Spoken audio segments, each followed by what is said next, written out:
රූපයේ දී ඇති තොරතුරු අනුව XC අගය සොයන්න. මේ බලන්න මගේ දරුවනේ.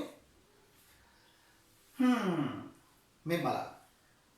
ඔයාලට පැහැදිලි මෙයා සරල රේඛාවක්.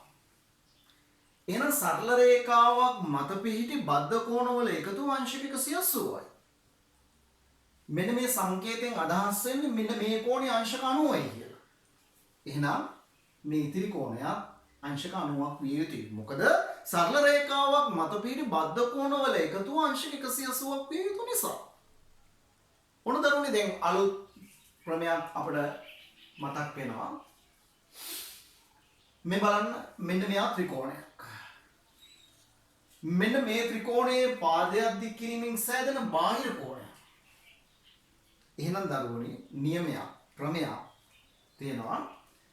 ත්‍රිකෝණයක පාදයක් දික් කිරීමෙන් සෑදෙන බාහිර කෝණය එහි අභ්‍යන්තර සම්මුඛ කෝණ යුගලයේ එකතුවට සමාන වෙනවායි කියලා.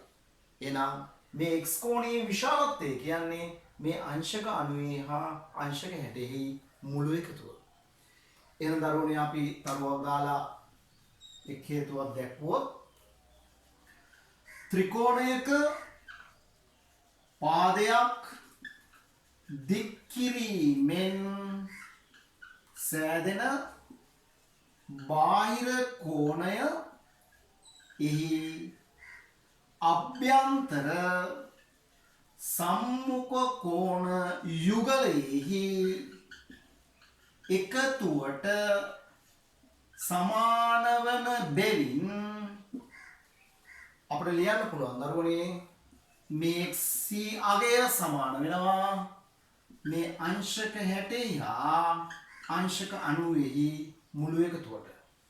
එහෙනම් මේ x කෝණයේ විශාලත්වය 60යි 90යි අංශක 150යි. එහෙනම් දරුවනේ දැන් ඔයගොල්ලන්ට පැහැදිලි මේ x කෝණයේ විශාලත්වය අංශක 150යි. xy z යනු සරල රේඛාවක් නම් රූපයේ දී ඇති තොරතුරු අනුව සමාන පාද දෙකක් නම් කරන්න. මේ බලන්න දරුවනේ මේ රූපේ දිහා මේ xy z කියන්නේ සරල රේඛාවක්. එහෙනම් අපි දන්නවා මේ y කියන්නේ පොදු ශීර්ෂයක් වෙනවා. wy කියන්නේ පොදු බාහුවක් වෙනවා. ඒ වගේම wy x කියන මෙන්න මේ කෝණයයි wy z කියන මෙන්න මේ කෝණයයි පොදු බාහුවෙන් දෙපස පිහිටලා තියෙනවා. එහෙනම් අපි දන්නවා සරල රේඛාවක් මත පිහිටි මෙන්න මේ බද්ධ කෝණ යුගලයේ එකතුව අංශක 180යි. මේ බලන්න මගේ දරුවනේ. ඒ වගේම wxy කියන්නේ ත්‍රිකෝණයක්. අපි දන්නවා ත්‍රිකෝණයක අභ්‍යන්තර කෝණ තුනේ මුළු එකතුව අංශක 180යි. 80යි 60යි 140යි. එහෙනම් මේ කෝණයේ විශාලත්වය අංශක 40යි. එහෙනම් අපි දන්නවා මෙන්න මෙතන පිහිටන්නේ සරල රේඛාවක් මත පිහිටි බද්ධ කෝණ යුගලයක්. එහෙනම් මේ කෝණ යුගලයේ එකතු 180 නම් මේ අංශක 40 නම් මේ කෝණයේ විශාලත්වය අංශක 140යි. ඒ වගේම මගේ දරුවනේ WYZ කියන්නේ ත්‍රිකෝණයක්. එහෙනම් ත්‍රිකෝණයක අභ්‍යන්තර කෝණ තුනේ මුළු එකතුව අංශක 180යි. 140යි 20යි 160යි. එහෙනම් මෙන්න මේ කෝණයේ විශාලත්වය අංශක 20යි. දැන් අපි නොදන්න කෝණවල විශාලත්වයන් සොයාගත්තා. දැන් අපි සලකමු මෙන්න මේ WXZ කියන ත්‍රිකෝණය. එවිට මෙන්න මේ WXZ කියන මෙන්න මේ කෝණයේ විශාලත්වය අංශක 80යි. ඒ වගේම XWZ කියන මෙන්න මේ කෝණයේ විශාලත්වය අංශක 80යි. 60යි 20යි 80යි. එහෙනම් අපි දන්නවා ත්‍රිකෝණයක කෝණ දෙකක් සමාන වෙනවා නම් ඒ සමාන කෝණවලට සම්මුඛව පිහිටි පාදයන් එකිනෙකට සමාන වෙනවා. එහෙනම් මේ කෝණයේ විශාලත්වයත් අංශක 80යි මේ කෝණයේ විශාලත්වයත් අංශක 80යි. එහෙනම් මේ කෝණයට සම්මුඛව පිහිටන පාදය WZ.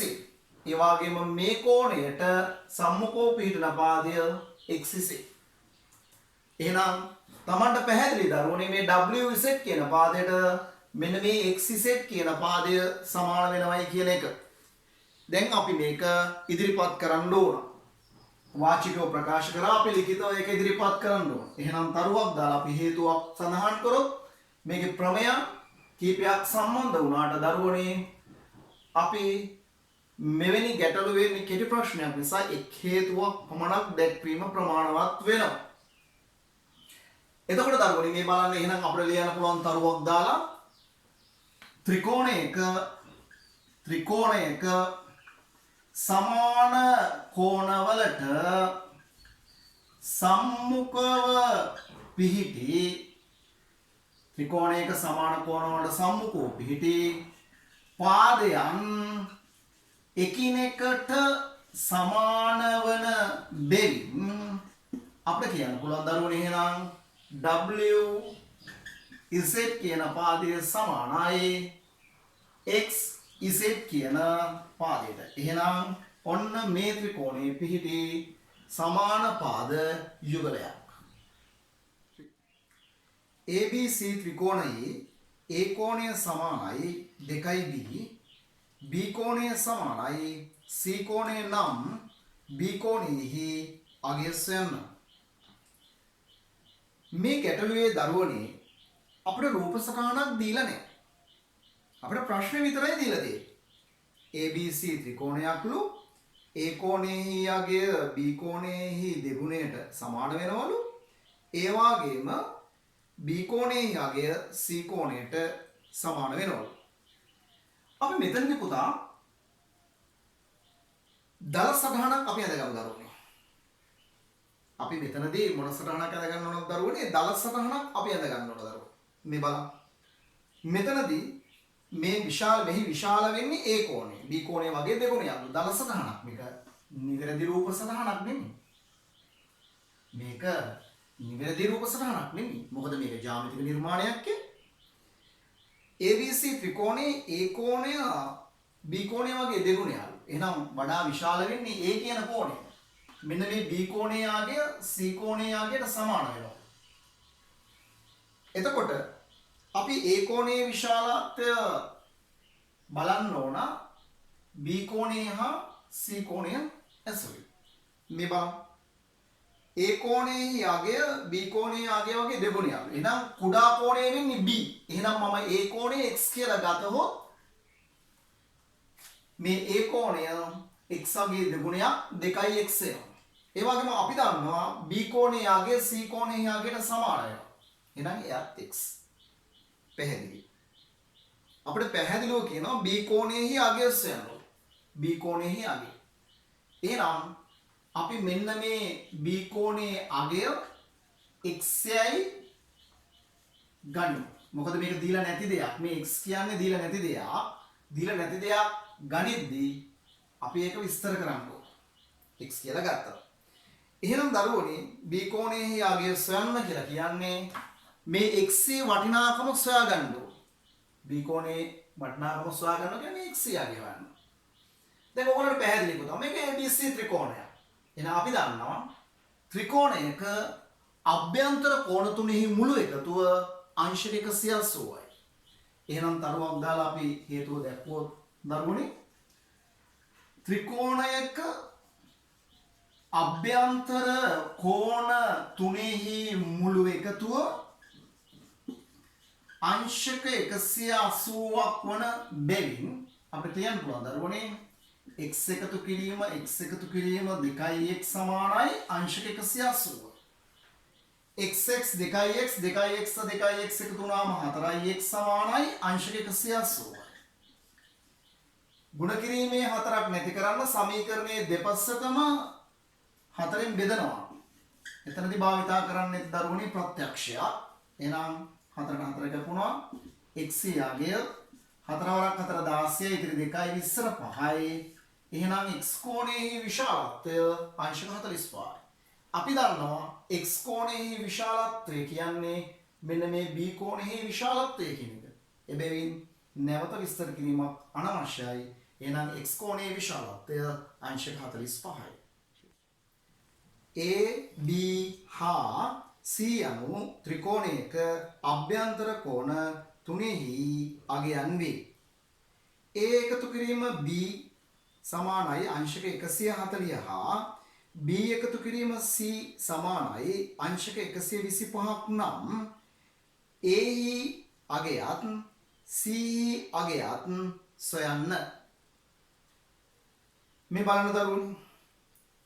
මේක මේ A B C කියන්නේ ත්‍රිකෝණයක අභ්‍යන්තර කෝණයන්ලු. එතකොට දරුවනි අපිට රූප සටහනක් දීලා නේ අපි දල සටහනක් ගහනවා. දල සටහනක් දරුවෝ. දල සටහනක් අපි ගහනවා. එතකොට මේකේ A B C කියන්නේ මේකේ තියෙන ත්‍රිකෝණ අභ්‍යන්තර කෝණයක්. A B C කියන්නේ මේ ත්‍රිකෝණයේ පිටි අභ්‍යන්තර කෝණයක්. දැන් මෙතනදී අපිට ඒගොල්ලෝ පැහැදිලිව සඳහන් කරනවා මෙන්න මේ A කෝණයේ අගයයි B කෝණයේ අගයයි දෙකේ එකතුව අංශක 140ක්ලු. ඒ වගේම B කෝණයේ හා C කෝණයේ එකතුව අංශක 125ක්ලු.